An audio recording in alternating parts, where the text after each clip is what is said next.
नमस्कार, मैं हूं बालकृष्ण फरेजा। आप देख रहे हैं डेली लाइफ। आइए नजर डालते हैं आज के मुख्य समाचारों पर।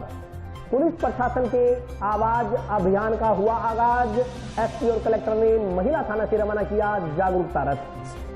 कोरोना के दृष्टिगत सादगीपूर्ण तरीके से मनाई गई महाराजा अग्रसेन की जयंती।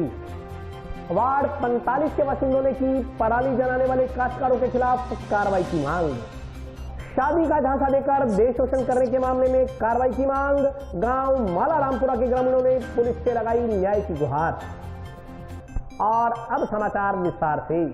पुलिस प्रशासन के विशेष अभियान आवाज का शनिवार को शुभारंभ किया गया। महिला थाना में आयोजित कार्यक्रम में जिला कलेक्टर और पुलिस अधीक्षक ने अभियान को लेकर पोस्टर व पंपलेट का विमोचन किया।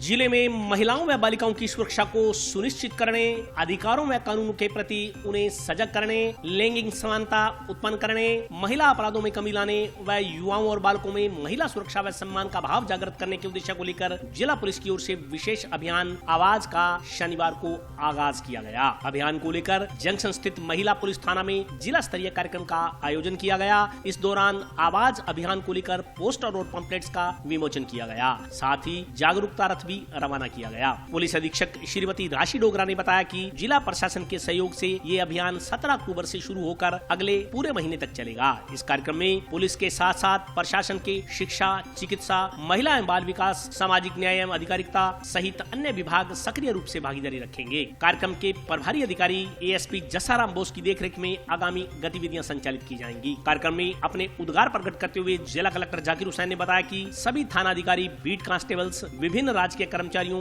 जिला बाल अधिकारी, आंगनबाड़ी कार्यकर्ता, आशा सहयोगी ने एएनएम व जीएनएम के सहयोग से 15 से 30 वर्ष तक के युवाओं को अधिकाधिक संख्या में शामिल करते हुए जागरूकता हेतु थाना स्तर पर अपनी बात कार्यक्रम का आयोजन 2 नवंबर को सुबह 10 बजे से किया जाएगा। इसमें महिला अत्याचार संबंधी कानून व महिला सुरक्षा व सम्मान बाबत आवश्यक जानकारी दी जाएगी। जिला कलेक्टर ने बताया कि जिले में महिला अपराध, दुष्परिणाम एवं कानून संबंधी जानकारी हेतु 8 नवंबर को नुक्कड़ नाटक, कठपुतली कार्यक्रम के जरिए जागरूकता संदेश दिया जाएगा। उन्होंने पुलिस द्वारा आज शुरू किए गए आवाज कार्यक्रम से अधिकाधिक लोगों को लाभ उठाने का आह्वान किया। समाज कल्याण की योजनाएं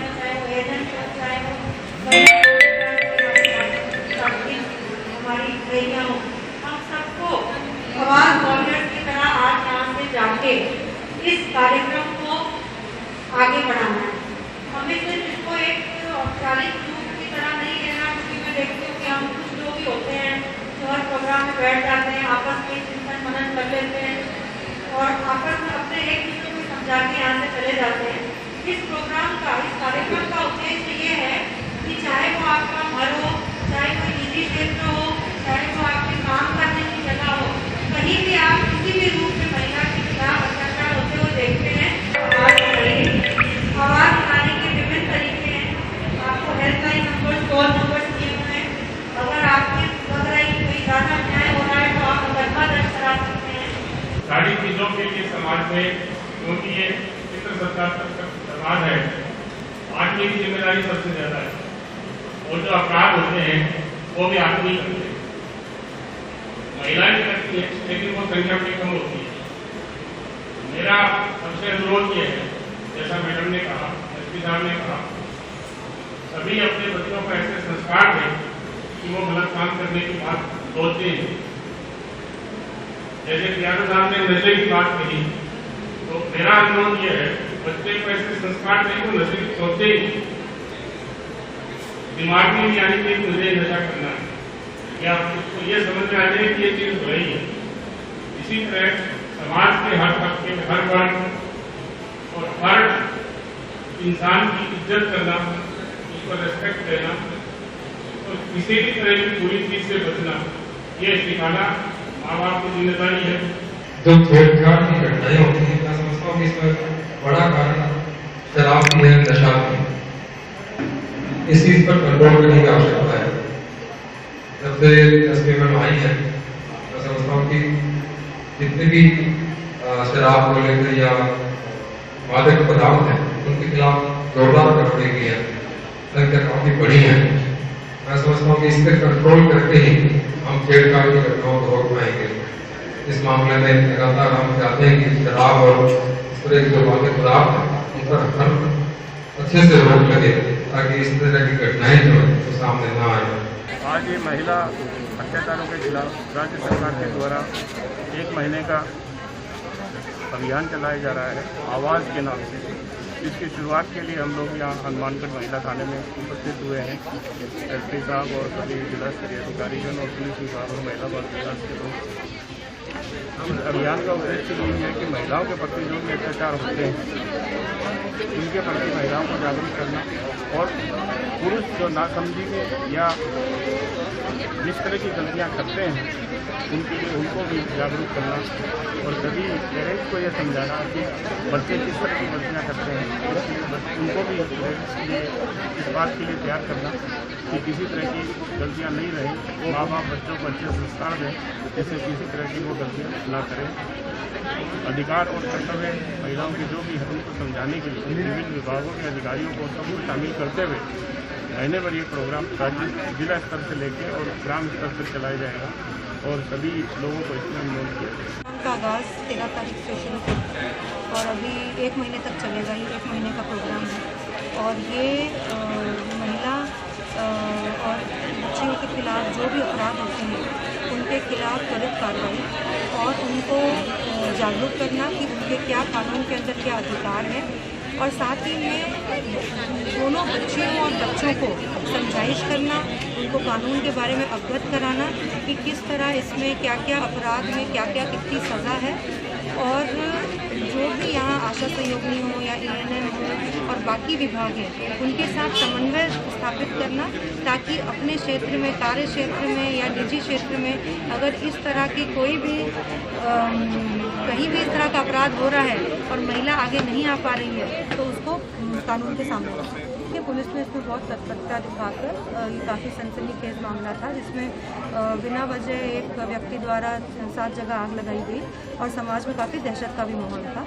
तो जंक्शन पुलिस और अधिकारियों द्वारा सिटी अधिकारियों द्वारा इस पर टीम बनाकर तुरंत अपराधी को पकड़ के बहुत सराहनीय काम किया गया। देखिए रात को गश्त होती है और हर जगह ही होती है लेकिन एरिया भी बड़ा है और अगर कोई मौका ढूंढ के बदमाशी करना चाहे तो उसे रोका नहीं सकता। देखिए अभय कमांड सेंटर के जो कैमरे हैं वो उनकी जो भी समय सीमा है और उसमें जो भी टेक्निकल ज़रूरतें हैं उसको पूरा करके वो अपने समय के हिसाब से लगेंगे। बाकी जगह जगह CCTV कैमरे लगाए जा रहे हैं और जहाँ खराब हैं तो SHOs को और अधिकारियों को आदेशित भी किया गया है क्योंकि आजकल के क्राइम में CCTV कैमरे काफ़ी मददगार रहते हैं। कोरोना के दृष्टिगत महाराजा अग्रसेन की जयंती सादगीपूर्ण तरीके से मनाई गई। इस अवसर पर समाज के लोगों ने टाउन व जंक्शन में ध्वजारोहण कर अग्रसेन महाराज की पूजा अर्चना की। महाराजा अग्रसेन की जय, माँ लक्ष्मी माता की जय, महाराजा अग्रसेन की जय, महाराजा अग्रसेन की जय, माँ लक्ष्मी माता की जय। अग्रवाल समाज के कुल देवता महाराजा अग्रसेन की जयंती जिला मुख्यालय के टाउन तथा जंक्शन क्षेत्र में हर्षोल्लास और श्रद्धापूर्वक मनाई गई। जंक्शन में श्री गंगानगर रोड पर स्थित महाराजा अग्रसेन चौक पर ध्वजारोहण कर अग्रसेन जयंती मनाई गई। इस मौके पर अग्रवाल समाज समिति के पदाधिकारियों ने बताया कि सुबह 9 बजे चौक पर ध्वजारोहण किया गया। इसके पश्चात शाम को महाराजा अग्रसेन भवन में कुल देवी महालक्ष्मी की आरती की गई। उन्होंने बताया कि कोरोना महामारी के कारण इस बार महाराजा अग्रसेन जयंती उत्सव के रूप में न मनाकर सादगीपूर्ण तरीके से मनाई गई। इस मौके पर गणेश बंसल, डॉक्टर कपूरीलाल गर्ग, सुभाष बंसल, रमेश गर्ग, सतीश गोयल, दीपक लड्डा, सुभाष मित्तल सहित अग्रवाल समाज के अन्य लोग उपस्थित थे। इसी प्रकार टाउन स्थित अग्रसेन भवन में ध्वजारोहण कर समाज के लोगों ने महाराजा अग्रसेन की प्रतिमा पर पुष्प अर्जित किए। अग्रोहा विकास ट्रस्ट के पदाधिकारियों ने बताया कि कोरोना के दृष्टिगत इस बार समाज के लोगों को घरों में रहकर ही अग्रसेन जयंती मनाने की अपील की गई थी। उन्होंने बताया कि हर वर्ष अग्रसेन जयंती के उपलक्ष्य में शोभा यात्रा निकाली जाती थी जो इस बार कोरोना के दृष्टिगत नहीं निकाली गई। इसके अलावा अग्रसेन जयंती के उपलक्ष्य में अग्रसेन भवन में अमृतवाणी पाठ का आयोजन करवाया जा रहा है। इसमें सोशल डिस्टेंसिंग के नियमों को ध्यान में रखते हुए समाज के लोग भाग ले रहे हैं। इस मौके पर अध्यक्ष सतीश बंसल, राजकुमार अग्रवाल, कद्दूराम पटवारी, राधेश्याम सिंगला सहित अन्य अग्रवाल समाज के लोग उपस्थित रहे। कुलदेवी लक्ष्मी की जय हो, कुलदेवी लक्ष्मी माता की जय हो, कुलदेवी लक्ष्मी माता की जय हो। महाराजा अग्रसेन जी की जयंती है। इस दिन सभी अग्रबंधुओं को हाथ जोड़कर निवेदन किया गया कि वो महाराजा साहब को मंदिर में जाकर धोख लगाएं और आशीर्वाद प्राप्त करें और सभी को घर में संपन्नता दें। और ये महाराजा साहब की जो शिक्षाएं हैं वो हमें बताती हैं कि हमें एक दूसरे का साथ देना चाहिए। एक ईंट एक रुपया वाला जो सिद्धांत है, इससे हर आदमी जो नया आकर के बसता है उनको सहयोग देने से वो अपनी रोजी रोटी और मकान की व्यवस्था कर लेता है तथा आपस में भाईचारा बना रहता है। और एक अच्छा प्रशासन दिया गया और जो वर्णमाला है, हमारे जो गोत्रमाला है, उसको अपनाया गया और हमारे देश के अंदर एक संपन्नता लाई गई। और हमारा यही संदेश है कि महाराजा साहब से प्रार्थना है कि वो सभी को सद्बुद्धि दे और ऐसा समाचार जाए दुनिया के अंदर कि ये शांति के दूत हैं और किसी तरह की अहिंसा और इसके विरुद्ध रहें। और ये बलि सबके विरुद्ध है और आत्मा शांति के लिए भी ये सुखदायी है। राजा अग्रसेन जी की जयंती पर शोभा यात्रा का आयोजन किया करते थे, लेकिन इस वर्ष कोरोना की महामारी के चलते और सामाजिक दूरी बनाए रखने के लिए गवर्नमेंट की जो गाइडलाइंस है उनकी पालना करने के लिए और समाज में बीमारी का प्रसार ना हो पाए, इसलिए हमने ये कैंसिल कर दिया, यानी पोस्ट इस बार शोभा यात्रा का कार्यक्रम स्थगित कर दिया।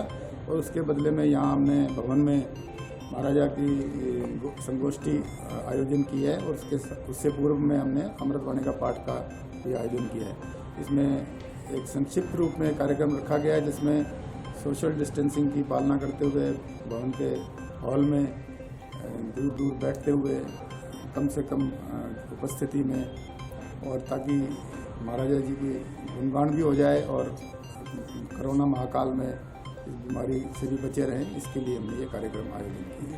अग्रसेन जी की जयंती है, प्रथम यात्रा जो महाराजा अग्रसेन जी की जयंती होती है, तो अग्रवाल समाज हमारी मित्र के द्वारा सत्य मंदिर के आशीर्वाद से आज अग्रसेन जयंती मनाई है। कोरोना महामारी के चलते फंक्शन नहीं कर सकेंगे, इसलिए महाराजा अग्रसेन जी के कल रोजाना और कल से वाला किया गया है। शाम को अग्रसेन में महाराजा अग्रसेन जी के दीप प्रज्वलित किए जाएंगे, मातृ की आरती की जाएगी। अग्रवाल समाज धूमधाम से मनाएगा। टाउन स्थित वार्ड संख्या 45 के बाशिंदों ने प्रशासन से पराली जलाने वाले काश्तकारों के खिलाफ सख्त कार्रवाई करने की मांग की है। प्रशासन के निर्देशों के बाद भी शहर के कई इलाकों में धान फसल के अवशेष अर्थात पराली जलाई जा रही है। सतीपुरा बाईपास पर स्थित कृषि भूमि में पराली जलाने के कारण नजदीकी वार्ड संख्या 45 के बाशिंदों को स्वास्थ्य संबंधी परेशानियां झेलनी पड़ रही हैं। वार्ड वासियों का कहना है कि एक तरफ जहां कोरोना जैसी महामारी फैली हुई है, वहीं वार्ड में दमा, टीबी और डेंगू के मरीजों की संख्या बहुत अधिक है। ऐसे में पराली का धुआं दमा के मरीजों की दिक्कतें बढ़ा रहा है। प्रशासन ने एक तरफ फसलों के अवशेष जलाने पर सख्ती से प्रतिबंध लगा रखा है, तो दूसरी तरफ कुछ काश्तकार धड़ल्ले से प्रशासन की नाक के नीचे पराली जलाकर वायु प्रदूषण फैला रहे हैं। वार्ड वासियों ने बताया कि पिछले 2 दिनों से आसपास की कृषि भूमि पर धान फसल के अवशेष जलाए जा रहे हैं। इससे ऐसा लगता है मानो आसमान में बादल छा गए हों और धुएं से उड़ने वाली राख लोगों के घरों में जा रही है। वार्ड वासियों ने बताया कि कोरोना से एहतियातन एक और सरकार दीपावली पर पटाखे जलाने पर प्रतिबंध लगा चुकी है, ताकि प्रदूषण के कारण लोगों को श्वास संबंधी कोई समस्या न हो। वहीं पराली जलाने से हवा में धुआं फैल रहा है, जो सांस संबंधी रोगियों के लिए जानलेवा साबित हो रहा है। वार्ड वासियों ने प्रशासन से सख्ती बरतते हुए फसलों के अवशेष जलाने वाले काश्तकारों के खिलाफ सख्त कार्रवाई की मांग की है। प्रशासन और सरकार का ध्यान खेत मालिकों और जो पराली, धान की पराली और अवशेष जलाते हैं, जिसके कारण दमा के रोग, कई मरीजों की बढ़ने की संख्या। एक तरफ तो सरकार कोरोना कारण पटाखों के अड्डे लगाने से मना कर रही है, पटाखे नहीं बजाने, उन पर बैन लगा दिया गया, लेकिन सरकार क्या उन मजदूर और पटाखा विक्रेता पे ही रोक लगाएगी या पराली जलाने वाले अवशेष पे भी रोक लगाएगी? अभी मेरे पीछे खेत की तरफ से धुआं उठता नजर आ रहा है, वो पराली जलाई गई है। अब प्रशासन को इस पे ज़्यादा से ज़्यादा सख्त लगानी चाहिए, खेत मालिकों पे ज़्यादा से ज़्यादा जुर्माना लगाना चाहिए। मैं सरकार से मांग रखता हूँ। सांस लेने की प्रॉब्लम आती है, दिन में ऐसा लगता है जैसे मौसम खराब हो गया हो। मेन हाईवे रोड है, कई बार धुआं होने के ज़्यादा कारण एक्सीडेंट का भी भय रहता है। प्रशासन को सख्त से सख्त खेत मालिकों पे कार्रवाई करनी चाहिए। तो ये हिसारिया बाईपास जो है, यहाँ पे खेतों में आग लगाई उन्होंने, तो इसमें आग लगाने से इतनी परेशानी हो रही है कि लोगों को 2-3 दिन से कि आंखें तक नहीं खुलती, इतना धुआं हो जाता है कि एक्सीडेंट वगैरह होने से बार बार बचते हैं लोग। तो इसमें क्या, बड़े बुजुर्ग आदमी सभी वार्डवासी परेशान हैं और इनको वार्डवासी सभी परेशान हैं। इनको वार्डवासियों को युग तो इतनी प्रॉब्लम आती है कि भाई घर पे परेशानी है। कोई बड़ा बुजुर्ग आदमी है तो बेचारा सांस लेने में दिक्कत आती है। तो मैं चाहता हूँ प्रशासन से कि पहले कह रहे हैं कि भाई ऐसा नहीं होगा, कुछ कोरोना महामारी चल रही है और ये सांस लेने में प्रॉब्लम है, तो इससे ज़्यादा क्या वो होगी भाई। ये जो लोग कर रहे हैं, मैं तो ये चाहता हूँ भाई ऐसा सिस्टम ना हो तो बढ़िया है। प्रशासन ने आदेश दिए, उसके बाद भी प्रशासन की आदेश की उल्लंघन कर रहे हैं। बस 2 दिन से ये कभी उसी सोपड़ी रोड पर कोई से खेत में आग लगाते, कोई से खेत में आग लगाते। मैं तो ये चाहता हूँ कि ये सिस्टम रोका जाए। गांव माला रामपुरा के ग्रामीणों ने शादी का झांसा देकर देश शोषण करने के मामले में आरोपी के खिलाफ कार्रवाई करने की मांग की है। संगरिया के गांव माला रामपुरा के ग्रामीण शनिवार को देश शोषण के मामले में आरोपियों के खिलाफ कार्रवाई की मांग को लेकर पुलिस अधीक्षक से मिलने पहुंचे, लेकिन राजकीय अवकाश के चलते ग्रामीण पुलिस अधीक्षक से नहीं मिल पाए। ग्रामीणों ने बताया कि गांव की एक पीड़ित महिला के माता पिता का बहुत समय पहले स्वर्गवास हो गया था। पीड़िता का आगे पीछे कोई वारिस नहीं है। गाँव के एक व्यक्ति ने उससे पिछले 3 साल से शादी का झांसा देकर देह शोषण कर लिया। पीड़िता का कहना है कि उक्त व्यक्ति ने उसे शादी का झांसा देकर लाखों रुपए ऐंठ लिए। इस संदर्भ में संगरिया पुलिस थाना में मामला दर्ज करवाया जा चुका है, लेकिन अभी तक उक्त मामले में कोई कार्रवाई नहीं की गई है। ग्रामीणों ने उक्त मामले में दोषी के खिलाफ सख्त कार्रवाई करने की मांग की है। हम संगरिया थाने में आए थे जी, वहाँ पर हमारी कोई सुनवाई नहीं हुई है। हम जिला अदालत में एसपी करने के लिए एसपी से मिले नहीं थे, तो हम मीडिया से संपर्क करना चाहते हैं। कुमार में शादी का झांसा देकर और 3 साल शोषण कर रहे हैं। आज इसकी दूसरी शादी है जी, तो शादी हो जाएगी। गाँव का रहने वाला है जी, साल शादी का मैं झांसा दिए रखा है जी। बाबा मेरे हैं नहीं जी, एक्सरे हुए हैं जी। सर ये हमारे पिछले गांव से माला रामपुरा से गुड़िया आई है और 3 साल से इसका देह शोषण होता रहा है और आदमी इससे 8 लाख रुपए भी ले गया और देह शोषण भी करता रहा, शादी का झांसा देता रहा। और आज मेरे पास इनका फ़ोन आया कि हमने संगरिया में मुकदमा दर्ज करवाया है, लेकिन वहाँ कोई कार्रवाई नहीं हुई। एसपी साहब से मिलना था, एसपी साहब नहीं थे, छुट्टी थी नवरात्रों की, तो इसलिए हमने पोर्टल में भी डाला है जयपुर। तो फिर इस लड़की को मीडिया के रूबरू कराया गया है और मैं चाहता हूँ, निवेदन करता हूँ हमारी एसपी साहब से कि जल्द से जल्द उस लड़के के खिलाफ कार्रवाई करें और संगरिया से यही तुरंत एक्शन लेते हुए उसकी जो शादी है आज वाखरा का वो है और पीर कांबड़िया में अपनी रिश्तेदारी में जाके शादी कर रहा है, उसकी शादी को रुकवाया जाए और तुरंत कार्रवाई करके आगे की जो कार्रवाई है मेडिकल रिपोर्ट करवा के और जो भी कार्रवाई है इस लड़की के बयान दर्ज करके तो उसको गिरफ्तार किया जाए। जो भी मामला बनता है, इन्होंने मुकदमा दर्ज वहाँ कराई है तो उसकी तुरंत शादी रुकवाई जाए।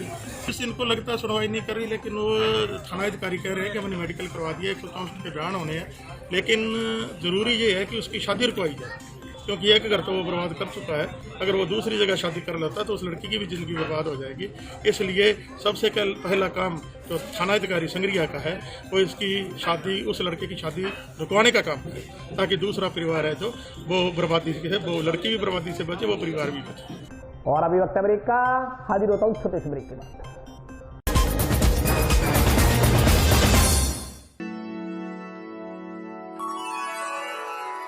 यूं तो कई बार मुझे हंसते देखा है, पर ये हंसी कुछ और है। ये गहना मुझ पर जचता है,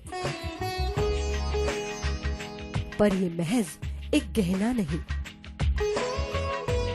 ये रूपरेखा है मेरे मन की, हंसती खिलखिलाती लहरों की, जो आतुर थी अब तक मुझ पर सजने को। इसलिए ये गहना ही मेरा सच्चा श्रृंगार है, श्रृंगार है, श्रृंगार है।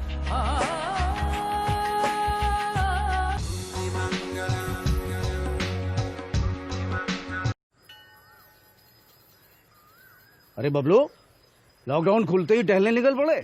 महामारी अभी फैली हुई है। सरपंच जी टहलने नहीं, काम पे वापस जा रहे हैं। तुझे डर नहीं लगता वायरस पकड़ लेगा? पहले थोड़ा बहुत डर लगता था, फिर पता चला कि अगर मैंने पूरी सावधानी बरती तो ये बीमारी होने की संभावना कम है। सबसे महत्वपूर्ण है ये मास्क। काम पर मास्क हमेशा पहनूंगा, समय समय पर हाथ धोता रहूंगा और दूसरों से हर वक्त कम से कम 2 गज की दूरी बनाए रखूंगा। खुद को, दूसरों को और अपने परिवार वालों को भी सुरक्षित रखूंगा। अरे भाई, मेरी जिम्मेदारी बनती है तुझे चेतावनी देना, तो दे दिया। जब देश के मेडिकल और स्वच्छता कर्मचारी रोज कोरोना वायरस से लड़ने का काम कर रहे हैं तो हमारी भी तो जिम्मेदारी बनती है अपना काम करने की। बबलू तुझे कुछ हो गया तो? हजारों लोग इस बीमारी को हराकर ठीक हो चुके हैं, और अगर किसी कारण मुझे ये बीमारी हो भी जाए तो सरकार ने अस्पताल में हमारे इलाज के लिए पर्याप्त व्यवस्था कर रखी है। ये घबराने का वक्त नहीं, एक दूसरे का हौसला बढ़ाने का वक्त है।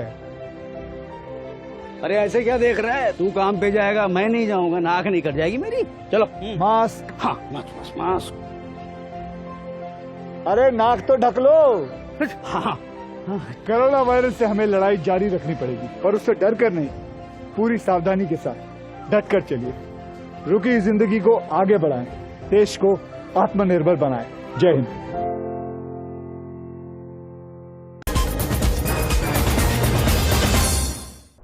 ब्रेक के बाद स्वागत है। आइए नजर डालते हैं अगले समाचारों पर। सड़क दुर्घटनाओं पर अंकुश लगाने के लिए शनिवार को टाउन में कॉलेज फाटक के नजदीक स्पीड ब्रेकर्स लगाए गए।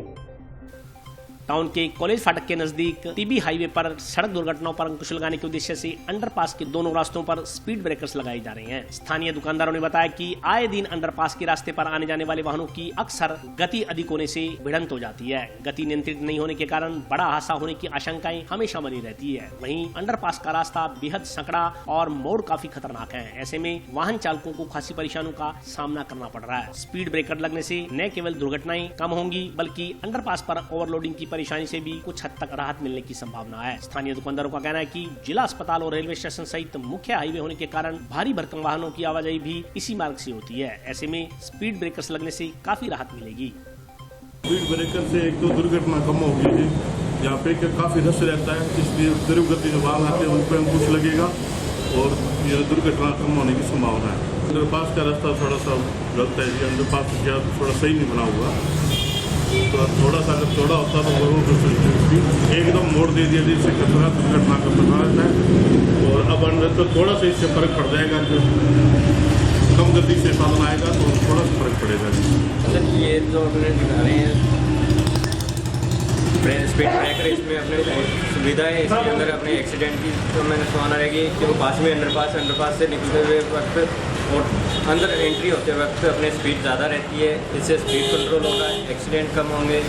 और इसमें अपने पुलिस प्रशासन और पूरे राजस्थान प्रशासन के साथ हम हैं, जो कि स्पीड ब्रेकर बहुत ज़रूरी है और नियम के पालन करने भी बहुत ज़रूरी है। और इसमें अपने ये मेन रोड रहेगी जिसमें गवर्नमेंट हॉस्पिटल हो गया, रेलवे स्टेशन हो गए और आगे टीबी वगैरह, आगे गाँव का भी रोड है और धान मंडी हो गया। इसके लिए अपने स्पीड ब्रेकर बहुत ज़रूरी है। अंडरपास के पास अंदर उससे एंट्री लेते टाइम बहुत तेज़ से निकलते हैं साधन, उसमें अपने को एक्सीडेंट बहुत कम होंगे और कंट्रोल से वाहन चलेंगे। कोई भी परिवहन या साधन है बहुत तेज़ से आ रहे हैं, बहुत बारी गिर जाते हैं। ब्रेकर लगने से बहुत ज़्यादा फायदा है, तो साधन धीरे से गति से धीरे चल रहे हैं, बहुत बेनिफिट हो रहा है इसका। एक तो 2 से 3 दिन देखो गिरते रहते हैं यहाँ पर। अंडरपास अंदर से बहुत गलत भी बना हुआ है, सही ना बना है। दुर्गा पूजा महोत्सव समिति द्वारा टाउन के वार्ड संख्या 35 स्थित मिथिला मंदिर में घट स्थापना पर 9 कलशों की स्थापना की गई। दुर्गा पूजा महोत्सव समिति द्वारा नवरात्रि के प्रथम दिन शनिवार को टाउन के वार्ड 35 स्थित मिथिला मंदिर में कलश स्थापना की गई। इस अवसर पर पंडित कृष्ण मुरारी शास्त्री ने मां दुर्गा की विधिवत पूजा अर्चना कर मंदिर प्रांगण में कलश स्थापित किए। समिति पदाधिकारियों ने बताया कि कोरोना को देखते हुए इस बार केवल 9 कलशों की यात्रा निकाली गई। हर वर्ष दुर्गा पूजा से पहले शहर में 751 कलशों की यात्रा निकाली जाती थी, लेकिन कोरोना संक्रमण के दृष्टिगत इस बार बड़े आयोजन नहीं करवाए जा रहे। उन्होंने बताया कि नवरात्रों में अगले 8 दिनों तक माता के अलग अलग स्वरूपों की पूजा अर्चना की जाएगी। इसी क्रम में 18 अक्टूबर को बेल निमंत्रण व 19 अक्टूबर को माता का जागरण आयोजित किया जाएगा। इस मौके पर सचिव दिलकुश मंडल, देवकी नंदन, रिंकू मिश्रा सहित अन्य लोग उपस्थित रहे। हर वर्ष की भांति दुर्गा पूजा समिति द्वारा ये 15वां दुर्गा पूजा महोत्सव भी इस बार मनाया जा रहा है, किंतु दुर्भाग्य से कोरोना काल है, इसकी वजह से कारण जो घट स्थापना से एक दिन पहले नवरात्र से पहले कलश यात्रा निकालते थे, उसमें 700 से अधिक कलश यात्रा होती थी, लेकिन कोरोना के ध्यान में रखते हुए संस्था की ओर से सिर्फ 9 कन्या के कलश यात्रा निकाली गई। प्रशासन की अनुमति के अनुसार कार्य किया जाता है, जो कि पूजा अर्चना भी हो और कोरोना का भी ध्यान रखा जाए, सोशल डिस्टेंसिंग का भी ध्यान रखा जाए। दुर्गा पूजा समिति कोरोना काल में भी माँ भगवती दुर्गा माता की पूजा करेंगी, लेकिन सोशल डिस्टेंसिंग का ध्यान रखेंगे और पूजा कोई महोत्सव का प्रोग्राम नहीं होगा, कोई जागरण का प्रोग्राम नहीं होगा। और आशा करते हैं कि ये नवरात्रों में माँ भगवती से प्रार्थना करेंगे कि ये कोरोना काल का जो विभिन्न संकट है वो भी टल जाए और हम अगले वर्ष हर वर्ष की भांति धूमधाम से दुर्गा पूजा मना सकें। कोरोना महामारी की मद्देनजर रखते हुए श्री दुर्गा पूजा महोत्सव मिथिला सेवा समिति हनुमानगढ़ द्वारा एवं दुर्गा पूजा समिति द्वारा ये जो दुर्गा पूजा का महोत्सव मनाया जा रहा है। वैसे तो हम हर साल बहुत धूमधाम से मनाते थे और 551, 751 कलश यात्रा इत्यादि करते थे, लेकिन इस बार सिर्फ हमने 9 कन्याओं का कलश यात्रा किया। और यह जो वैश्विक बीमारी जो चल रही है, साथ ही वायरल इत्यादि है, तो इस वजह से इस पर मद्देनजर रखते हुए दुर्गा पूजा समिति द्वारा यह पूजा जो है सूक्ष्म रूपेण जो जरूरी है उसको किया जा रहा है। सोशल डिस्टेंस और सैनिटाइजर वगैरह का उपयोग भी यथासंभव किया जा रहा है। ना ही किसी प्रकार के उसके प्रसाद वितरण करेंगे और ना ही मतलब जो प्रशासन का रूल है उसके अनुसार ही हम सारे कार्य का संपादन करेंगे। जंक्शन स्थित श्रीदेवी महिला पॉलिटेक्निकल कॉलेज में नई शिक्षा नीति पर राष्ट्रीय सेमिनार का आयोजन किया गया। जंक्शन स्थित श्रीदेवी महिला पॉलिटेक्निक कॉलेज में नई शिक्षा नीति को लेकर राष्ट्र स्तरीय इंटरैक्टिव सम्मेलन का आयोजन किया गया। कार्यक्रम के मुख्य अतिथि all India council for technical education के चेयरमैन प्रोफेसर अनिल दत्तात्रेय और vice chairman professor MP Punia थे। सेमिनार में नई शिक्षा नीति और तकनीकी शिक्षा को लेकर विचार विमर्श किया गया। साथ ही नई शिक्षा नीति में पॉलिटेक्निक शिक्षा के सामने आ रहे संदेह और शंकाओं के बारे में भी चर्चा की गई। Rajasthan for higher education college के प्राचार्य संतोष राजपुरोहित ने नई शिक्षा नीति के क्रियान्वयन में आने वाली वित्तीय और अन्य समस्याओं के बारे में विस्तार से जानकारी दी। इस दौरान ऑनलाइन माध्यम से व्याख्याताओं ने अपने अपने विचार व्यक्त किए। इस दौरान आयोजित संगोष्ठी में ऑनलाइन माध्यम से जुड़े विभिन्न शिक्षण संस्थाओं के व्याख्याताओं और अध्यापकों ने सवालों के जरिए अपनी जिज्ञासाओं को शांत किया। कार्यक्रम के अंत में श्रीदेवी महिला पॉलिटेक्निकल कॉलेज के चेयरमैन आनंद जैन ने आगंतुकों का आभार व्यक्त किया। हमारी जो 64 कलाएं थी, उसका भी जिक्र शुरू में किया गया था, तो मैं 64 कलाओं में हर कला का एक कोर्स करूंगा और मुझे डिग्री दे दीजिए। तो उसको हम अंग्रेजी में बोलते हैं jack of all trades but master of none. वो भी नहीं है इसमें। इसका मतलब ऐसा नहीं है कि 64 या 10 या 15 जो विषय है उसका एक विषय ले लीजिए और मैं सब में हो गया एक्सपर्ट, ऐसा नहीं हो सकता। आपको यदि इंजीनियरिंग का डिप्लोमा फाइनली लेना है तो आपको इंजीनियरिंग के काफ़ी कोर्स करने पड़ेंगे, लेकिन उसके साथ साथ यदि आपकी रुचि म्यूजिक में है तो आपको म्यूजिक लेने का परमिशन होना चाहिए।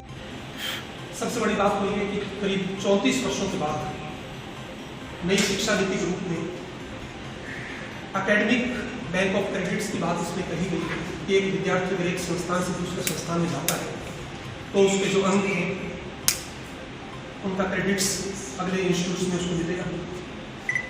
बहुत सारी संस्थाएं, जैसा कि जैन साहब ने कहा, उच्च शिक्षा को संचालित कर रही थी, उसमें UGC है, AICTE है। अब उच्च शिक्षा आयोग के नाम से एक संस्थान बनता है कि जहां नियमों को लेकर जो विरोधाभास है तो एक ही जगह उनका समाधान हो। डिग्री कॉलेजेस को अधिक स्वायत्तता देने की बात है, और कई बार हमने देखा है कि नए विश्वविद्यालय खुले और पुराने जो महाविद्यालय विश्वविद्यालय से अच्छी दशा में न थे। आज GPC हनुमानगढ़ के संस्थान में हुई नई शिक्षा नीति के ऊपर चर्चा में मुख्य वक्ता के रूप में चेयरमैन AICTE अनिल जी सहस्त्र बुद्धे साहब एवं vice chairman AICTE MP Punia sir ने नई शिक्षा नीति का और तकनीकी शिक्षा का मल्टी डिसिप्लिनरी एक्शन में अपने विचार प्रकट किए। इंटरैक्टिव सेशन के दौरान ऑनलाइन जुड़े हुए वक्ताओं में MA पठान सर जयपुर तकनीकी शिक्षा विभाग से और LC Bishnoi sir GPC Bikaner से अपनी अहम भूमिका निभाई। नीति के रूप में जो आई तकनीकी पहलुओं पर सभी वक्ताओं ने अपने जिज्ञासा शांत की और संगोष्ठी के माध्यम से क्वेश्चन आंसर सेशन में सभी ने अपना भाग लिया। सेशन के अंदर बहुत सारे महाविद्यालय और विद्यालय के प्राचार्य महोदय यहाँ उपस्थित हुए, ऑनलाइन प्लेटफॉर्म के माध्यम से जुड़े और अपने क्वेश्चन आंसर और अपनी जिज्ञासाएं मुख्य वक्ताओं से उन्होंने पूछे, जिन पर मुख्य वक्ताओं ने अपनी उनकी जिज्ञासाओं का सुझाव दिया। और आज के लिए बस इतना ही। कल फिर हाजिर होता हूँ नए समाचारों के साथ। तब तक के लिए नमस्कार।